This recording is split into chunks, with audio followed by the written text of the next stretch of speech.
கர்த்தருடைய பரிசுத்த நாமத்திற்கு ஸ்தோத்திரம். இந்த ஓய்வு நாள் ஆராதனையை நம் காணொளி மூலியமாய் ஆண்டுடைய வார்த்தையை கேட்டுக்கொண்டிருக்கிறோம். காரணம், இந்த கொரோனா வைரஸ் நிமித்தம் நம் ஆண்டுடைய வார்த்தையை காணொளி மூலியமாக கேட்டுக்கொண்டிருக்கிறோம். தொடர்ந்து நாம் ஜெபித்து சீக்கிரமாக ஜெயம் எடுப்போம். நம்ம ஒரு விஷயம் கூட கண்களை மூடி நாம் ஜெபிப்போம். அன்பு தகப்பனே, இந்த நாளிலும் ஆண்டவரே அப்பா ஸ்தோத்திர ராஜா, இந்த ஓய்வு நாள் ஆராதனை ஆண்டவரை நாங்கள் கூடி ஆராதிக்க முடியாத சூழ்நிலைகள் இது எல்லாவற்றையும் ஆண்டவரே அப்பா ஸ்தோத்திரம் எங்களுக்கு மாற்றி கொடுக்கும்படியாய் நாங்கள் ஜெபிக்கிறோம். எங்கள் ஆண்டவரை தவறு நிமித்தம் ஆண்டவரை இந்த காரியங்கள்லாம் எங்களுக்கு தயவாய் மன்னித்து அப்பா ஒரு நாட்களில் சீக்கிரமாய் இந்த ஆராதனைலாம் எங்களுக்கு சபையில் நடக்க உதவி செய்கிறாச்சா. எங்கள் மீறுதல், எங்கள் அக்கிரமங்கள், எங்கள் அநியாயங்கள் எல்லாவற்றையும் மன்னித்து மனமிறங்குறாச்சா. அப்பா, இதை கேட்குற ஒவ்வொரு பிள்ளைங்க, இந்த வார்த்தையை கேட்குற பிள்ளைங்க இருதயத்தில் இந்த வார்த்தை கிரியை செய்யும்படியாக நான் ஜெபிக்கிறேனாச்சா. தடைகள் எல்லாம் நீங்கி போகட்டும்.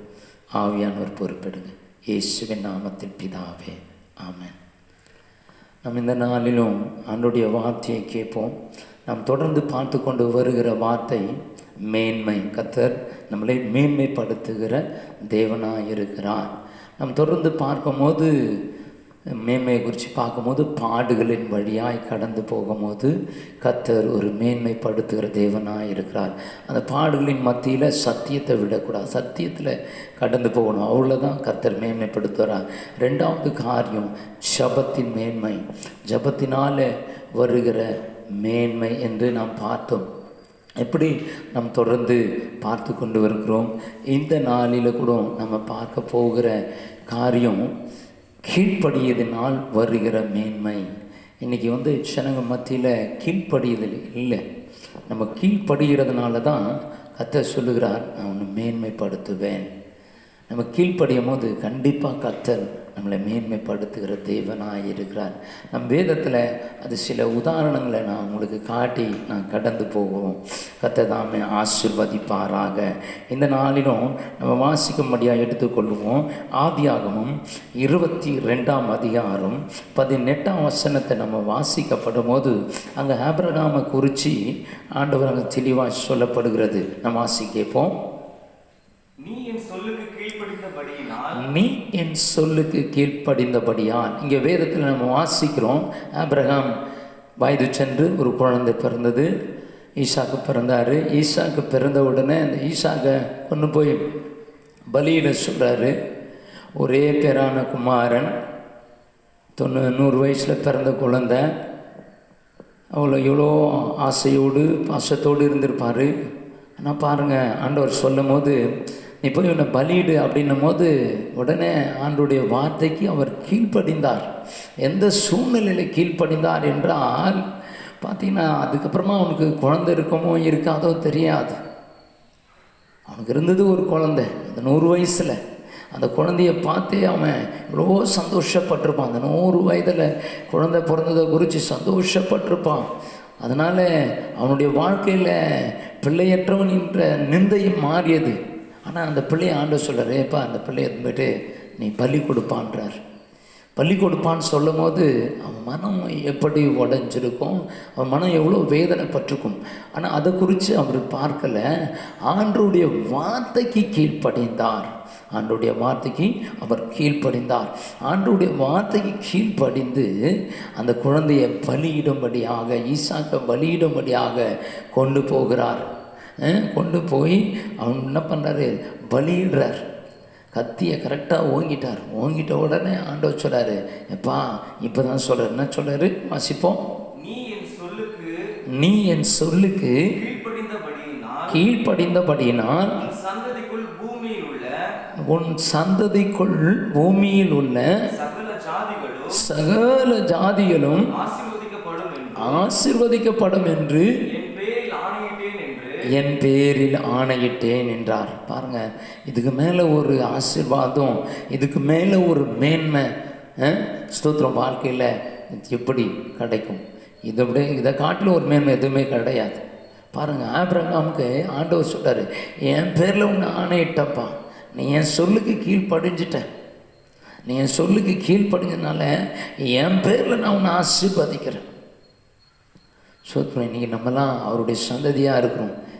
சோத்ரம், இன்றைக்கி நம்ம ஆபிரகாமை குறித்து வாசிக்கிறோம். நமக்கு ஒரு முன் உதாரணமாக இருக்கிறார்.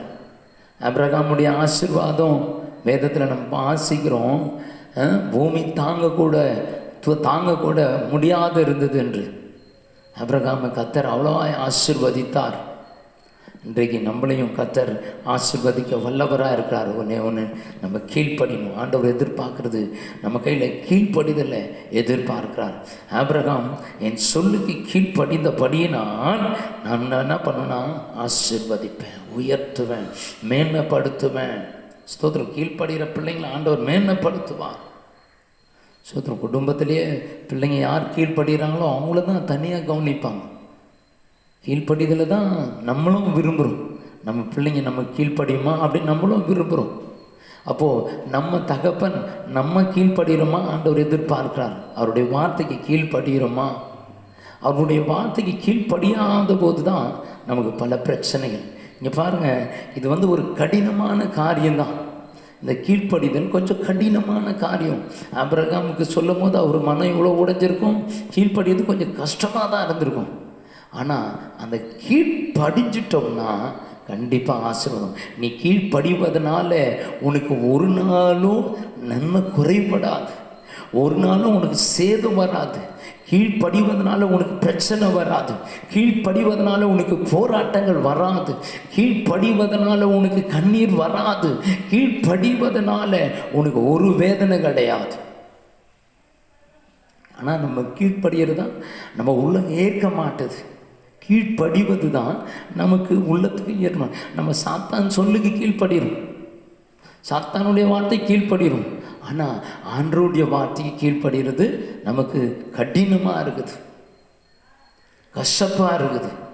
பாருங்கள், இது கசப்பு தான். இப்போ ஆபிரகாம் கையில் சொல்லும் போது அவருக்கு ரொம்ப சஞ்சலம் தான், மனவேதனை தான். என்னடா ஒரு குழந்தைய கொடுத்துட்டு இதை பலியிட சொல்கிறான் என்று வேறு தான். ஆனாலும் ஆண்டவருடைய வார்த்தைக்கு போய் கீழ்ப்படிஞ்சார். கீழ்ப்படிஞ்சதுனால என்ன நன்மை? கர்த்தர் அவனை ஆசீர்வதித்தார், அவனுடைய சந்ததியை ஆசீர்வதித்தார், அவனை மேன்மைப்படுத்தினார். அதே போல் வேதத்தில் நம்ம வாசிக்கிறோம். ஈசாக்கை குறித்து வாசிக்கப்படும் போது ஈசாக்கம் பாருங்கள், ஆண்டோடைய வார்த்தைக்கு கீழ்ப்படிஞ்ச ஒரு மனுஷன். வேதத்தில் நம்ம வாசிக்கிறோம் ஈசாக்கை குறித்து. ஆதியாகமம் புஸ்தகத்தில் 26ஆம் அதிகாரத்தில் 1, 2, 3 வசனங்களை நம்ம வாசிக்க கேட்போம். ஆபிரகாமின் நாட்களில் உண்டான பஞ்சமே அல்லாமல் பின்னும் ஒரு பஞ்சம் தேசத்தில் உண்டாயிற்று. அப்பொழுது ஈசாக்கு பெலிஸ்தருக்கு ராஜாவாகிய அபிமெலேக்கிடத்தில் கேராருக்கு போனான். கர்த்தர் அவனுக்கு தரிசனமாகி நீ எகிப்துக்கு போகாமல்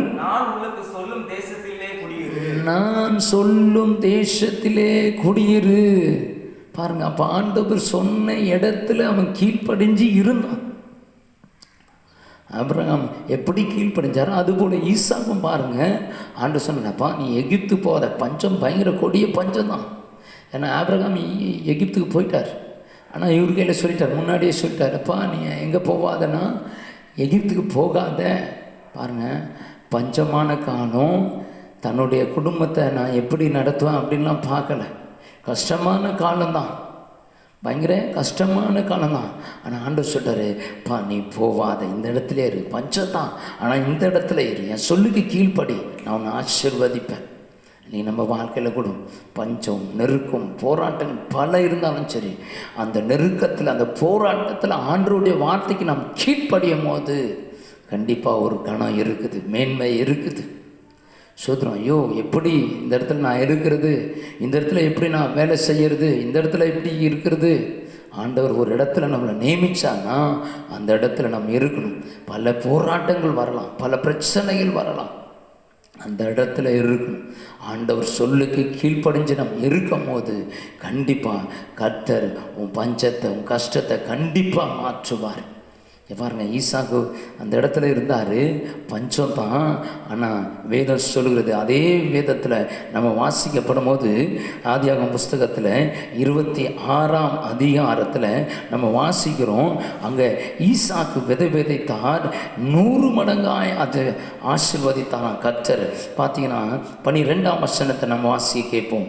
ஈசாக்கு அந்த தேசத்தில் விதை விதைத்தான். அந்த தேசத்தில் வேதம் சொல்லுகிறது, ஆண்டவர் சொன்ன தேசத்தில் அவன் விதை விதைத்தான். கர்த்தர் அவனை ஆசீர்வதித்ததினால், கர்த்தர் அவனை ஆசீர்வதித்ததினால், இதுதான் கர்த்தருக்கு கீழ்ப்படிதான். அவன் சொன்னது ஈசாக்கு அந்த தேசத்தில். அப்போ அந்த தேசத்தில் அவன் கீழ்ப்படிஞ்சு அப்படியே உட்காந்துட்டான். ஆண்டவர் சொன்ன வார்த்தைக்கு அப்படியே கீழ்ப்படிஞ்சதுனால அவனுடைய காரியம் என்னமா மாறியதுன்னா, சுத்திரம் பஞ்ச காலத்தில் கர்த்தர் அவனை ஆசீர்வதித்தார். இன்றைக்கி கொரோனானால பல பேர் பல கஷ்டத்தில் இருக்கலாம். நம்ம ஆண்டோடைய வார்த்தை கீழ்ப்படுகிறவங்களா இருந்தால் நன்மையும் கிருபையும் நம்மளை தேடி வரும். கர்த்தர் இந்த காலத்தில் நம்மளை மேன்மைப்படுத்துவார். இந்த காலத்தில் எப்படி மேன்மைப்படுத்துவார்? நம்மளுக்கு ஒரு கேள்விக்குறியாக இருக்கலாம். ஏன்னா வீட்டை விட்டு வெளியில் போகல, எங்கேயும் போகல. எப்படி நம்மளை மேன்மைப்படுத்துவார்? கண்டிப்பாக மேன்மைப்படுத்துவார். அவருடைய வார்த்தைக்கு கீழ்ப்படிஞ்சான். எனக்கு ஆண்டவர் இன்றைக்கி பேசின காரியம், நம்ம ஆண்டவருடைய வார்த்தையை கேட்குறோம். நம்ம ஆண்டவருடைய வார்த்தைக்கு இந்த நாட்களில் ஆண்டவர் செபிக்க சொல்லியிருக்கிறாரு. நம்மலாம் செபிக்கிறோமா? இப்போ ஆண்டவருடைய வார்த்தைக்கு கீழ்ப்படுகிறோமா? ஆண்டவர் சொன்னார் நம்ம ஜெபம் பண்ணுறோமா? இப்போ நம்ம செபிக்கலைன்னா ஆண்டவருடைய வார்த்தைக்கு கீழ்ப்படியலன்னு அர்த்தம். ஏன்னா இந்த நாட்களில் ஆண்டவர் என்ன பண்ண சொல்லியிருக்கார்? செபிக்க சொல்லியிருக்கிறார். ஒருவேளை மனஸ்தாபப்பட்ட ஆண்டவர் என்ன பண்ணுவார்? இறங்குவார். அதனால் செபிக்க சொல்லுவார். நம்ம இன்றைக்கி கீழ்ப்படிந்து ஜெபிச்சு கொண்டு இருக்கிறோமா? இல்லை இன்னமும் தூங்கிட்டு இருக்கிறோமா? இன்னமும் கீழ்ப்படியாத ஆண்டோடைய வார்த்தை கீழ்ப்படியாத இருக்கிறோமா? கீழ்ப்படியலைன்னா நிலைமை கஷ்டம். கீழ்ப்படிஞ்சால் ஆசீர்வாதம். நீ எந்த இடத்துல இருந்தாலும் சரி, உன்னை தேடி வரும். எல்லாம் குறைவு ஏற்படாது, ஒரு நாளும் குறைவு ஏற்படாது. ஆண்டோடைய வார்த்தை கீழ்ப்படிஞ்சிட்டா எல்லாம் நம்மளை தேடி வரும். ஆண்டோடைய வார்த்தைக்கு கீழ்ப்படினா சோதரம் நம்ம தேடி தேடி அலைய வேண்டிதான். பாருங்க, ஈசாக்கு பஞ்ச காலத்தில் ஆண்டவர் சொன்னார், நீ இந்த தேசத்தில் இரு, நான் உன்னை ஆசீர்வதிப்பேனார். போவாதனார். கரெக்டாக அதே தேசத்தினார். அந்த தேசத்தில் விதைச்சார். சோத்திரம் கர்த்தர் அவரை ஆசீர்வதித்தாராம். வேதத்தில் நம்ம வாசிக்கிறோம், அவனுடைய ஆசீர்வாதத்தை பார்த்து அவனோடு கூட என்ன பண்ணான்? உடன்படிக்கை பண்ண வந்துட்டார் ராஜா. அந்த ராஜா என்ன பண்ணிட்டாரு? உடன்படிக்கை பண்ணிட்டார். அவன் வச்சதெல்லாம் ஆசீர்வாதம். துறவி தோன்றா அங்கே தண்ணி வருது. அவன் சொல்கிறான், இந்த துறவி எங்களுதுன்றான், கூட்டுட்டு போகிறான். பாருங்கள், அவன் கையை கர்த்தர் ஆசீர்வாதத்தை மேன்மைப்படுத்துகிறார். அங்கே சொல்கிறாங்க, அதில் ஒரு வசனம் இருக்குது, சோத்திரம் கர்த்தர் நிச்சயமாய் உன்னோடு இருக்கிறார் என்று நாங்கள் கண்டோம். இதுதான் மேன்மை. சோத்திரம் அந்த பஞ்ச காலத்தில் கர்த்தர் நம்ம கூட இருப்பார். கீழ்ப்படிஞ்சோம்னா. கீழ்ப்படியலைன்னா கஷ்டம். வேதத்தில் நம்ம வாசிக்கிறோம், எலியாவை குறித்து வாசிக்கிறோம். நான் எலியாவை குறித்து தியானிக்கப்படும் போது எலியா பாருங்கள், ஆண்டவர் சொல்கிறாரு, போ கீரியத் ஆற்றங்கரையில் உட்காரு, உன்னை அங்கே காகம் போஷிக்கும் அப்படின்னார். பாருங்கள், ஆண்டவருடைய வார்த்தைக்கு அப்படியே கீழ்ப்படிஞ்சு போனார். இன்றைக்கி நம்மளுக்கு ஒரு முன்மாதிரியாக இருக்கார் எலியாலாம். எலியா நமக்கு ஒரு முன்மாதிரி. அவர் காகம் எப்படி போஷிக்கும், தண்ணி எப்படி, துறவி என்பது சின்னது, பெருசு ஒன்றும் கிடையாது. சோத்திரம் அந்த இடத்துல ஏரிய தாற்றங்கரையில் அமர்ந்திருந்து அங்கே கொடுக்குற காகம் கொடுக்குறத கரெக்டாக அன்று கொடுத்து ஆசீர்வதித்து படி நடத்தி வந்தார். இன்றைக்கி நம்ம அதை குறித்து சொல்கிறோம், என்ன ஒரு மேன்மையாக சொல்கிறோம். எலியாவை காகம் கொண்டு போஷித்தார் ஆண்டவர் அப்படின்னு சொல்லி போஷிக்க சொல்கிறோம். அதே எலியா சொல்கிறார், இப்போ நீ எங்கே போ, சாரிபாத் விதவை வீட்டுக்கு போனான். அப்படியே கீழ்ப்படுகிறார். விதவை வீட்டில் என்ன கிடைக்கும்? ஆனால் சோத்திரம் ஆண்டவர் சொல்லிட்டார், கீழ்ப்படிஞ்சிட்டார். ஆண்டவர் சொல்லி கீழ்ப்படிஞ்சார்.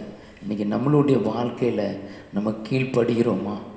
ஆண்டவர் சொன்னால் சாரிபாத் விதவை வீட்டுக்கு போ, நாமத்தில் போ அப்படின்ன உடனே அவர் கடந்து போனார். பாருங்கள், ஆண்டவர்களை எந்த ஒரு கேள்வி கேட்கல, முறுமுறுக்கல, கடந்து போனார்.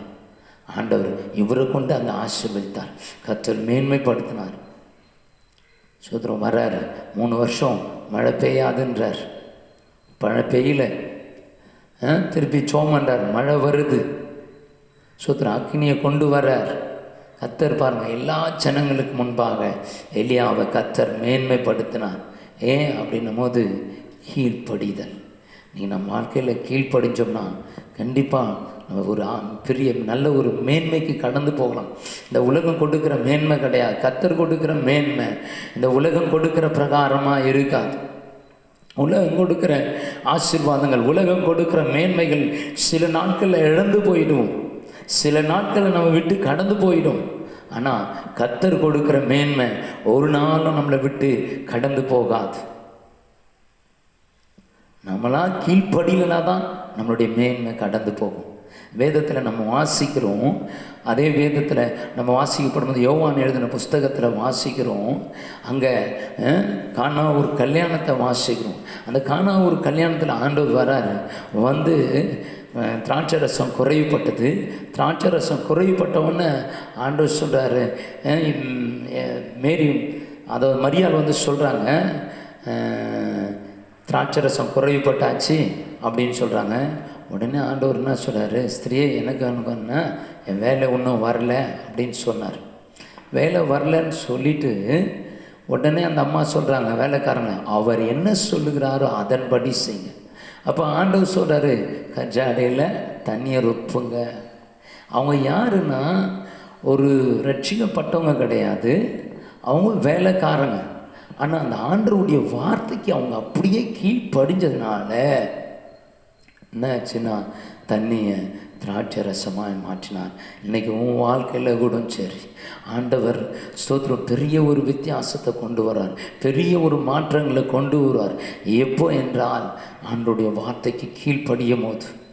உன் கையில் எந்த காரியம் இருந்தாலும், என் கையில் எந்த ஒரு ஆசீர்வாதமும் இல்லை அப்படின்ற ஒரு சூழ்நிலை இருந்தாலும் சரி, ஆண்டவர் கண்டிப்பாக உன்னை ஆசீர்வதிப்பார். உன் கையில் எதுவுமே இல்லை, எதுவுமே இல்லை. பாருங்கள், கானா ஒரு கல்யாணத்தில் சோத்திரம் வெறும் தண்ணி தான் இருந்ததுங்க, வெறும் தண்ணி தான். தண்ணி ஈஸியாக கிடச்சிது. தண்ணி தான் அவங்க ஆண்டவர் என்ன பண்ணார், திராட்சை. உன் கையில் என்ன இருக்குதோ அதை கொண்டு ஆண்டவர் உன்னை உயர்த்துவார். உன் கையில் ஒன்றுமே இல்லைனாலும் ஆண்டவர் உன்னை உருவாக்குவார். எப்படின்னா, நீ ஆண்டவருடைய வார்த்தை கீழ்ப்படிஞ்சால் போதும், எதை கொண்டும் அவர் உன்னை உயர்த்த வல்லவராக இருக்கிறார். ஆனால் ஆண்டவர் எதிர்பார்க்குறது, என் பிள்ளை என் வார்த்தைக்கு கீழ்ப்படியணும், என் பிள்ளை என் வார்த்தை கீழ்ப்படணும். நம்மளை பிள்ளையாக நினச்சிருக்கிறார். நம்ம பிள்ளையான்னு நினச்சி நம்ம கீழ்ப்படினா பாருங்கள், நம்ம பிள்ளைங்க கீழ்ப்படினா நம்ம எவ்வளோ மனம் வேதனைப்படுறோம். இவன் கீழ்ப்படியவே மாட்டான் அப்படின்னு சொல்லி எவ்வளோ மனம் வேதனைப்படுறோம். எத்தனை இரவில் நம்ம கண்ணீர் வடிச்சிருப்போம், என் பிள்ளை இப்படி இருக்கிறானே, என் பிள்ளை கீழ்ப்படிய மாட்டானேன்னு சொல்லி எத்தனை இதில் மன சஞ்சலப்பட்டிருப்போம். அப்போ நம்ம குறித்து ஆண்டவர் எத்தனை வாட்டி சஞ்சலப்பட்டிருப்பார். நம்ம என்றைக்காவது யோசிச்சிருப்போமா, என்றைக்காவது நினச்சிருப்போமா? நம்ம பிள்ளைங்க கீழ்ப்படினா மட்டும் நம்ம துக்கப்படுறோம், வேதனைப்படுறோம், யார் கையிலையோ சொல்கிறோம். கொஞ்சம் சிந்திச்சு பாருங்க. உனக்காக எனக்காக ரத்தம் சிந்தி, உனக்காக எனக்காக அவமானப்பட்டு, உனக்காக எல்லா காரியத்தையும் தன் ஜீவனையே கொடுத்தார். நம்ம கூட நம்ம பிள்ளைங்களுக்காக இவ்வளோலாம் செய்யலை. பாருங்கள், கொஞ்சம் சிந்திச்சு பார்க்கணும். நம்ம இன்னும் நம்முடைய வாழ்க்கையில் அன்றைக்கு கீழ்ப்படியலைன்னா கஷ்டம். சொல்கிறாங்க, கண்ணாவூர் கல்யாணத்தில் அவங்க கீழ்ப்படிஞ்சாங்க. கீழ்ப்படிந்தனால தான் தண்ணீரை திராட்சை ரசமாக மாற்றினார். இன்றைக்கி ஆண்டவர் உன் வாழ்க்கையில் கூட ஆண்டவர் இன்னைக்கு ஆண்டவர் கீழ்ப்படிஞ்சா உன் வாழ்க்கையை கூட ஆண்டவர் மாற்ற வல்லவராக இருக்கிறார், ஆண்டவர் உயர்த்த வல்லவராக இருக்கிறார். அந்த கல்யாணத்தில் சொல்கிறாங்க, எப்படி இந்த திராட்சை ரசம் இவ்வளோ ருசி உள்ளது பாருங்கள், உன் வாழ்க்கையை கூட ருசி உள்ளதாக மாற்றுவார், உன் வாழ்க்கையை கூட சமாதான வாழ்க்கையாக மாற்றுவார், உன் வாழ்க்கையை சந்தோஷ வாழ்க்கையாக மாற்றுவார். உன் வாழ்க்கையில் இருக்கிற நெருக்கங்கள் மாறும், உன் வாழ்க்கையில் இருக்கிற பிரச்சனைகள் மாறும், உன் வாழ்க்கையில் இருக்கிற போராட்டங்கள் மாறும். ஆண்டவருடைய வார்த்தைக்கு கீழ்ப்படியா. நீ கீழ்ப்படியாதுனா தான் நம்முடைய வாழ்க்கையில் போராட்டங்கள், குறைவுகள் இதெல்லாம் காணப்படுறதுக்கு காரணமே கீழ்ப்படியாதது தான். கீழ்ப்படிஞ்சால் கண்டிப்பாக ஆண்டவர் குறைவிட படமுட மாட்டார். உன் வாழ்க்கையில் குறைவு ஏற்படாது. சோதனை குறைவுபடுறதுக்கு காரணம் ஏன் அப்படின்னு கொஞ்சம் சிந்திச்சு பார்த்துருக்கிறீங்களா? கீழ்ப்படியாதான். ஆண்டவருடைய வார்த்தை கீழ்ப்படியறதில்ல, வேதத்தை வாசிக்கிறதில்ல, வேதத்தை வாசித்து அதன்படி நடக்கிறது கிடையாது. என்னைக்காவது வேதத்துக்கும் நம்மளுடைய நடக்கைக்கும் ஒப்பனை பண்ணி பார்த்துருக்குறோமா? ஒப்பனை பண்ணி பார்த்துருக்கோமா? நம்ம கரெக்டாக நடக்கிறோமா? வேதத்தின்படி இருக்குதா நம்ம வாழ்க்கை? சிந்திச்சிருக்கிறோமா? செய்து அப்படியே வண்டியை ஓட்டிகிட்டு இருக்காதீங்க. மாறுங்க. ஆண்டவர் இன்றைக்கி மாற்றத்தை எல்லாருக்கையிலையும் ஒரு மாற்றம் வரணும்னு சொல்லி தான் இந்த கொரோனாவை அமைச்சிருக்கிறார். மாற்றம் வரணும்னு சொல்லி தான், கீழ்ப்படிதல் வரணும்னு சொல்லி தான் எவ்வளோ சத்திய வார்த்தை சபையிலேருந்து கடந்து வந்திருக்குது. எத்தனை வார்த்தைகள் நமக்கு வந்திருக்குது. எத்தனை வார்த்தை ஆண்டவர் எனக்கு தான் பேசினான்னு சொல்லியிருக்கிறோம். ஆனால் எனக்கு தான் பேசினான்னு சொல்லி கீழ்ப்படிஞ்சிருக்கிறோமா? என்னை பற்றி தான் சொல்கிறேன்னு சொல்லி நீ கீழ்ப்படிஞ்சிருக்கிறியா? உன்னை மாற்றி கொண்டு இருக்கிறியா? கொஞ்சம் சிந்திச்சு பாரு. இனி அப்படியே ஓட முடியாது. ஆண்டோடைய வருகை சமயமாயிடுச்சு. கீழ்ப்படியலைன்னா கைவிடப்பட்ட நிலைமை. சோதரம், ஆண்டோடைய வார்த்தை கீழ்ப்படியணும். வேதத்தில் நான் ஒரு காரியத்தை வாசித்து வேதனைப்பட்ட காரியம். சோதரம் கீழ்ப்படியல. சவுளுடைய வாழ்க்கையில் அவன் கீழ்ப்படிஞ்சதுனால ஆசீர்வாதங்கள் நம்மளை பார்த்தோம். ஆபிரகாம் ஆசீர்வதித்து உயர்த்தினார், ஈசாக்கு ஆசீர்வதித்து உயர்த்தினார். கீழ்ப்படிஞ்சதுனால எலியாவை ஆண்டவர் வல்லமையாக எடுத்து பயன்படுத்தினார். எலியாவை கொண்டு அக்கினியை கொண்டு வர வச்சு கர்த்தரே தேவன் சொல்ல வச்சார். எலியாவை ஸ்தோத்திரம், இந்த இஸ்ரவேல் ஜனங்களுக்கு முன்பாக கர்த்தர் அவனை உயர்த்தி வச்சிருந்தார். கீழ்ப்படிஞ்சதுனால கானாவூர் கல்யாணத்தை கர்த்தர் ஆசீர்வதித்தார். கீழ்ப்படிஞ்சதுனால பாருங்கள் சூத்திரம். வேதத்தில் இன்னொரு காரியத்தை நான் கடந்து போகிறேன். அதே யோவான் எழுதின புஸ்தகத்தில் 11ஆம் அதிகாரத்தை நம்ம வாசிக்கிறோம். மார்த்தாள் மரியாள், லாசரு இறந்துட்டார், கல்லறையில் வச்சாச்சு. கல்லறையில் வச்சவொன்னே இயேசு வராரு. வந்து என்ன பண்ண சொல்கிறாருன்னா, கல்லை புரட்ட சொல்கிறார். இப்போ அந்த கல்லை புரட்டினாங்க, கீழ்ப்படிஞ்சு கல்லை புரட்டினாங்க. தான் கர்த்தர் சூத்திரம் லாசரை உயிரோடு கொண்டு வந்தார். அப்போது நம்ம வாழ்க்கையில் கூட ஆண்டவர் எதை மாற்ற சொல்கிறாரோ, எதை சரி செய்ய சொல்கிறாரோ அதுக்கு கீழ்ப்படிஞ்சு சரி செய்யணும். சரி செய்யும் போது தான் நம்ம ஆவிக்குரிய வாழ்க்கையும் பலப்படும். என்னால் நம்ம கீழ்ப்படிதலை வச்சு தான் நம்முடைய ஆசீர்வாதமே இருக்குது. என்னால் விஷயத்தை ஒப்பு கொடுத்து கீழ்ப்படிவோம். பாருங்கள், கீழ்ப்படியாக அதனால் ஒருத்தருடைய வாழ்க்கையை நம்ம பார்க்குறோம். சவுளுடைய வாழ்க்கையில் 1 சாமுவேலின் புஸ்தகம்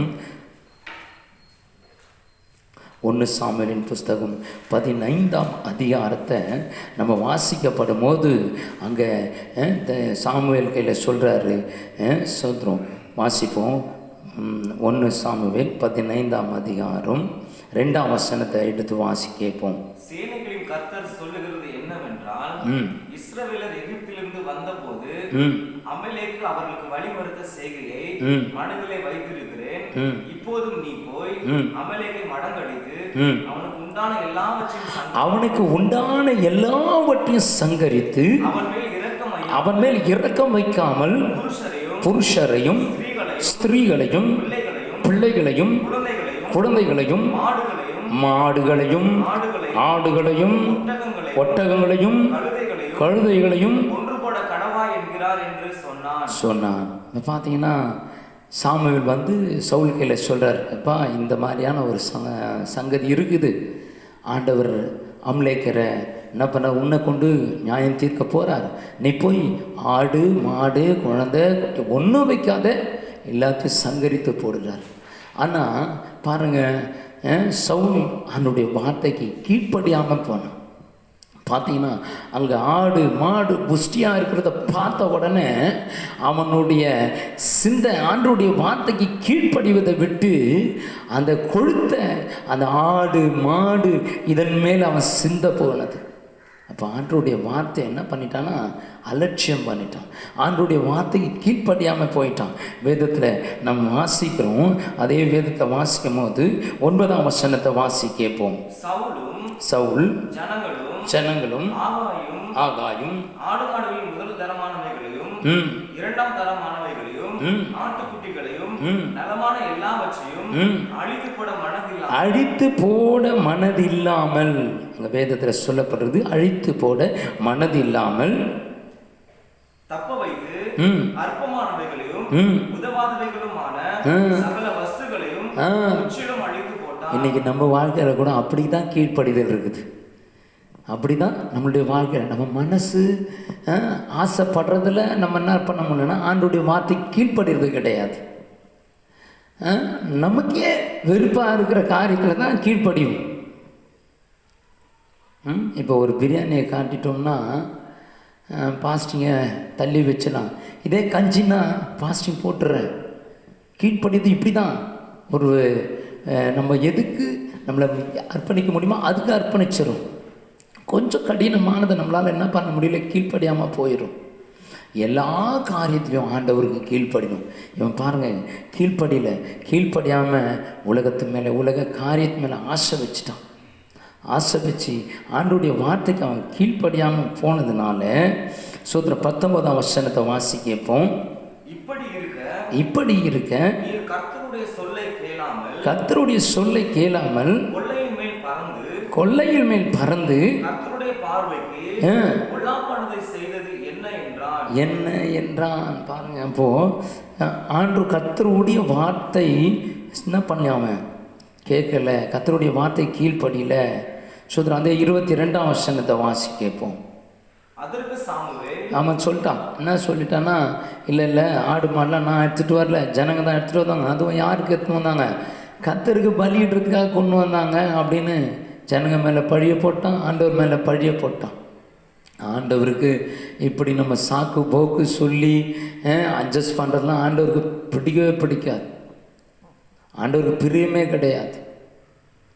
சோதரம் ஆண்டவரே இதனால தான் வந்தது, அதனால தான் வந்தது. ஆண்டவர் அதெல்லாம் எதிர்பார்க்க மாட்டார். நீ என் சொல்லுக்கு கீழ்ப்படிஞ்சியா?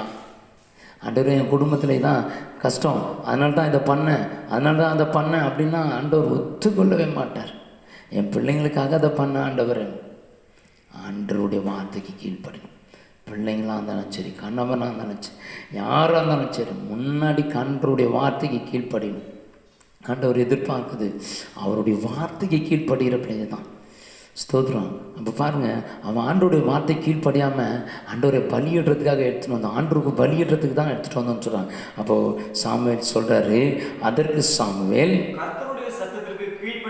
கர்த்தருடைய சத்தத்துக்கு கீழ்ப்படிவதை பார்க்கிலும் சர்வாகம் தகனங்களும் பலிகளும் கர்த்தருக்கு பிரியமாக இருக்குமோ. இன்னைக்கு ஏன் நம்ம ஆராதனைலாம் கர்த்தர் பிரியப்படலன்னு தெரியுதுங்களா?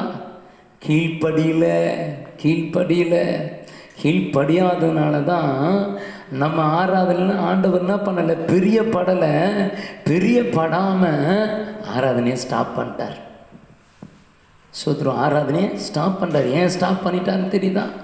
நம்ம என்ன பண்ணலையா, கீழ்ப்படிலையா. அதற்கு சாமுவேல் கர்த்தருடைய சத்தத்திற்கு கீழ்ப்படிவதை பார்க்கிலும் சர்வாங்க தகன பலிகள் கர்த்தருக்கு பிரியமாக இருக்குமோ. அப்போ பிரியம் இல்லை, நம்ம ஆராதனையில் கர்த்தருக்கு பிரியம் இல்லை. ஏன் அப்படின்னா ஒவ்வொரு வாரமும் ஆண்டவருடைய வார்த்தையை கேட்குறோம், கீழ்ப்படியில். ஆண்டவரேப்பா நீங்கள் செலுத்துகிற ஆராதனையே தேவையில்லைப்பா, பலியே தேவையில்லைப்பா, நீங்கள் செலுத்துகிற காணிக்கையே தேவையில்லைப்பா. இன்றைக்கி காணிக்கைகளை உதறிட்டார், வேணாம் கொண்டு வந்து போடாத, உன் காணிக்கை தேவையில்லை. கீழ்ப்படியாத ஒரு காணிக்கை தேவையா? கீழ்ப்படியாத உன் தசமம் தேவையில்லை. கீழ்ப்படியாத உன்னுடைய ஆராதனை எனக்கு தேவையில்லை. ஆண்டவர் கீழ்ப்படியாத எந்த காரியத்தையும் அங்கீகரிக்க மாட்டார். ஆண்டவர் முதல்ல எதிர்பார்க்கிறது கீழ்ப்படிதல். நீ கீழ்ப்படியாத கொண்டு வந்த காரியத்தை ஆண்டவர் அங்கீகரிக்கலை. இன்றைக்கி அதனால தான் நம்ம ஆராதனைலாம் அங்கீகரிக்காத இருக்குது. தயவுசெய்து மனம் திரும்பணும். என்னையும் சேர்த்து நான் சொல்கிறேன், நானும் மனம் திரும்பி ஆண்டவரே நான் கீழ்ப்படினேன், ஆண்டவரே நான் கீழ்ப்படினேன். நம்ம கீழ்ப்படிவோன்னு சொல்லி ஒப்பு கொடுத்தோம்னா கண்டிப்பாக ஆவியானவர் இன்றைக்கி நம்மளுடைய எல்லா காரியத்தையும் மாற்ற அவர் வல்லவராக இருக்கிறார். சோதரம் ஒரே ஒரு காரியம் ஆண்டவர் எதிர்பார்க்குறது நம்ம கீழ்ப்படிதல். நம்ம சாக்கு போக்கு சொல்லி கீழ்ப்படியாத இருந்தோம் பார்த்தீங்களா, அதனால் வந்த காரியம்தான் இன்றைக்கி வைரஸ். முற்றிலுமாக ஆராதனைலாம் கட் பண்ணிட்டார். வீட்டிலே கடை முடங்கு. சூத்திரம் உன் காணிக்க தேவையில்லை, உன் தசபாகம் தேவையில்லை, எதுவும் தேவையில்லை. சூத்திரம் பாருங்கள், கொஞ்சம் நம்ம சிந்திச்சு பார்க்கணும். ஆண்டவர் இங்கே சொல்கிறாரு, அதற்கு சாமுவேல் கர்த்தருடைய சத்தத்திற்கு கீழ்ப்படிவதை பார்க்கிலும் சர்வாங்க தகனங்களும் பலிகளும் பிரியமா இருக்குமோ? இருக்காதே, இருக்காது, ஒரு நாள் இருக்காது. சோதரம் நீ நம்மளை அதனால தான் ஆண்டவர் ஒதுக்கிட்டா. தயவுசெய்து மனம் திரும்பக்கூடிய காலம் பாருங்கள். சாமுவேலை சவுலை ஒரு மேன்மையாக வைத்திருந்தார், ஆண்டவர் உயர்த்தி வச்சிருந்தார். அவன் கீழ்ப்படியில் அங்கே என்ன சொல்கிறாருன்னா, வேதத்தில் நம்ம வாசிக்கிறோம், 28ஆம் வசனத்தை வாசி கேட்போம். அப்பொழுது சாமுவேல் அவனை நோக்கி கர்த்தர் இன்று கிழித்து போட்டு, மேன்மை போயிடுச்சு. கீழ்ப்படியாதனால மேன்மை போச்சு, சவுளுடைய மேன்மை போச்சு. ஆண்டவர் அவனை ராஜாவை உயர்த்தினார், மேன்மை இழந்துட்டான் பாருங்க. இப்போ இங்கே என்ன சொல்கிறார் அவர்? சூத்திரம் அப்பொழுது சாமுவேல் அவனை நோக்கி கர்த்தர் என்று உம்மிடத்தில் இருந்து இஸ்ரவேலின் ராஜபாரத்தை கிழித்து போட்டு உம்மை பார்க்கிலும் உத்தமனாய் இருக்கிற அதை கொடுத்தார். ஜெயபலபானவர் பொய் சொல்வதில்லை. அடுத்த வசனம் நீ கீழ்ப்படியா, அதனால மேன்மை இழந்து போகும். கீழ்ப்படிஞ்சா ஆண்டவர் உன்னை உயர்த்திக்கிட்டே போவார். உன் வாழ்க்கையில் நீ உயர்வை கண்டு பார்த்து கொண்டே போகலாம். ஒவ்வொரு ஸ்டெப்பையும் நீ மேலே உயர்ந்துறதை நீ கண்கூடாக பார்க்கலாம். நீங்கள் கீழ்ப்படிஞ்சு பாருங்கள், ஆண்டோடைய வார்த்தை கீழ்ப்படிஞ்சு பாருங்கள். சுத்தரம் எவ்வளோ பிரச்சனை வரட்டும், எவ்வளோ போராட்டம், ஆண்டவர் உன்னை லிஃப்ட் பண்ணிக்கிட்டே போவார், உன்னை மேலே உயர்த்திக்கிட்டே போவார். ஆபிரகாம் ஆண்டவர் உயர்த்திக்கிட்டே போனார், ஈசாக்கை உயர்த்திக்கிட்டே போனார். ஈசாக்கு வாழ்க்கையெல்லாம் ஒரு குறைவே ஏற்படலை. ஏன்? ஆண்டோடைய வார்த்தை கீழ்ப்படிச்சான். சுதரன் நீங்கள் ஆண்டவரை எதிர்பார்க்குது கீழ்ப்படுகிற ஜனங்களை, நமக்கு கீழ்ப்படுகிற ஜனங்களை. நம்ம கீழ்ப்படுகிற பிள்ளைலாம் மாறணும். என்னுடைய வாழ்க்கையில் பாருங்கள், சொல்கிறாரு சவுல், சொல்கிறாரு நாங்கள் பலியிடுறதுக்கு தான் கொண்டு வந்தோம் இதெல்லாம். அப்போ உடனே சாமுவேல் சொல்கிறாரு, எப்பா உன் பலிலாம் தேவையில்லைப்பா, கீழ்ப்படுகிறது தான் உத்தமன்றார். அப்போ கீழ்ப்படிதல் தான் மேன்மை இருக்குது. கீழ்ப்படியில் சோத்திரம் ஒரு காரியமும் ஆண்டவர் அங்கீகரிக்க மாட்டார். நம்ம ஜெபத்தை அங்கீகரிக்க மாட்டார், நம்முடைய ஸ்தோத்திரம் பலிகளை அங்கீகரிக்க மாட்டார். நீ பண்ணுற என்ன வர்ஷிப் பண்ணாலும் சரி, ஸ்தோத்திரம் காலையில் இந்த சாயந்தரம் வரைக்கும் வர்ஷிப் பண்ணாலும் சரி, ஆண்டவர் அங்கீகரிக்க மாட்டார். உன் உபவாசத்தை அங்கீகரிக்க மாட்டார், உன்னுடைய காரியத்தை எதையும் அங்கீகரிக்க மாட்டார். ஆண்டவருடைய வார்த்தைக்கு கீழ்ப்படுகிறது தான் ஆண்டவர் விரும்புகிறார். அடைய கண்களை மூடி நாம் ஜெபிப்போம். இன்றைக்கு இந்த காணொளி மூலமா இந்த கீழ்ப்படிதலை குறித்து நம்ம பார்த்துருக்குறோம். ஆண்டவர் நம்மளோடு பேசியிருக்கிறார். கொஞ்சம் சிந்திச்சு பாருங்கள், உங்கள் சிந்தையை நேராக ஆண்டவருக்கு நேராக கொண்டு வாங்க. ஆண்டவர், நான் எந்தெந்த காரியத்தில் நமக்கு கீழ்ப்படியாது இருந்தனோ அப்பா இந்த ஒரு விஷயம் நான் மன்னிச்சிருப்பா. உங்கள் சிந்தையை கொண்டு வாங்க, ஆண்டவருக்கு நேராக கொண்டு வாங்க. ஆண்டவர், இங்கே வேதனைப்படுகிற காரியம், என் பிள்ளைங்களே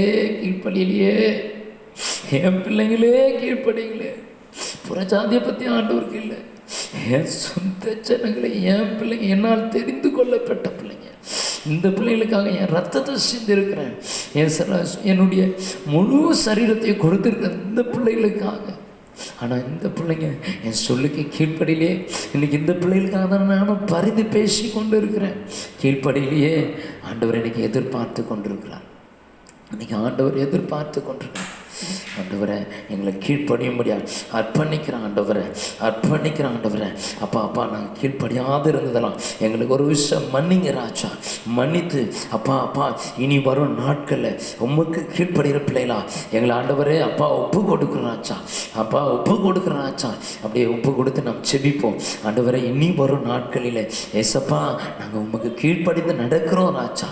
ஆமாண்டவரை நாங்கள் நடக்காது இருந்ததெல்லாம் மன்னிங்கப்பா.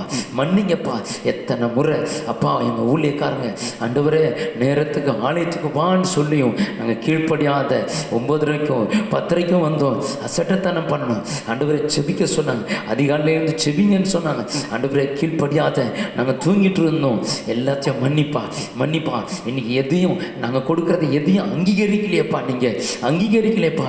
சவுலை போல ஆண்டவரை எங்களை ஆண்டவரே அப்பா தள்ளிட்டீங்களப்பா, ஆமாண்டவரே எங்களை மன்னிச்சிருப்பா, மன்னிச்சிருப்பா, மன்னிச்சிருப்பா. அப்பா பாதத்தில் நாங்கள் விழுந்துட்டோம்ப்பா, ஆண்டவரே நாங்கள் உங்கள் பாதத்தில் விழுந்துட்டோம் ராஜா. அப்பா அப்பா இனி நாங்கள் கீழ்ப்படுகிற பிள்ளைகளாக மாறுவோம் ராஜா. எங்களை அதுக்கு நேராக எங்களை அர்ப்பணிக்கிறோம் ராஜா. அப்பா எங்களை மாற்றுங்கப்பா, நம்முடைய கிணி இறங்கட்டும் இயேசுவின் நாமத்தில், கிணி இறங்கட்டும் ராஜா. இன்னைக்கு யாரெல்லாம் அந்த காரியத்தை ஒப்பு கொடுக்குறாங்க அவங்க மேலே அக்கினி இறங்கட்டும், இறங்கட்டும், இறங்கட்டும். பாப்பா எல்லார் மேலேயும் இறங்கட்டும் ராஜா. பாப்பா மல்லம்மா இறங்கட்டும், இறங்கட்டும், இறங்கட்டும். பாப்பா மல்லம்மா இறங்கட்டும், இறங்கட்டும் இயேசுவின் நாமத்தில். யாரெல்லாம் அர்ப்பணிக்கிறாங்க அவங்களுக்குள்ள ஒரு மாற்றங்கள் வரட்டும் இயேசுவின் நாமத்தில். கிணி இறங்கட்டும் இயேசுவின் நாமத்தில். எல்லா பொல்லாதாவின் கிரியில அழிக்கிற ராஜா. கடினப்படுத்துகிற இருதயங்களை கடினப்படுத்துகிற ஆவிலாம் சிலந்து போகட்டும். உங்களுடைய வார்த்தைக்கு கீழ்ப்படிய தன்னை அர்ப்பணிக்கட்டும் ராஜா. கீழ்ப்படுகிற பிள்ளைங்களை ஆண்டவரை ஆபிரகாமை எப்படி மேன்மைப்படுத்தினரோ, அப்பா ஈசாக்கை எப்படி மேன்மைப்படுத்தினரோ, அதுபோல் ஆண்டவரை இந்த பிள்ளைங்களை கீழ்ப்படுகிற பிள்ளைங்களாம் ஒப்பு கொடுக்குற பிள்ளைங்களாம் மேன்மைப்படுத்தி உயர்த்துவீராக ராஜா. பஞ்ச காலத்தில் ஆண்டவரே ஈசாக்க 100 மடங்கு ஆசீர்வதித்த தேவன்.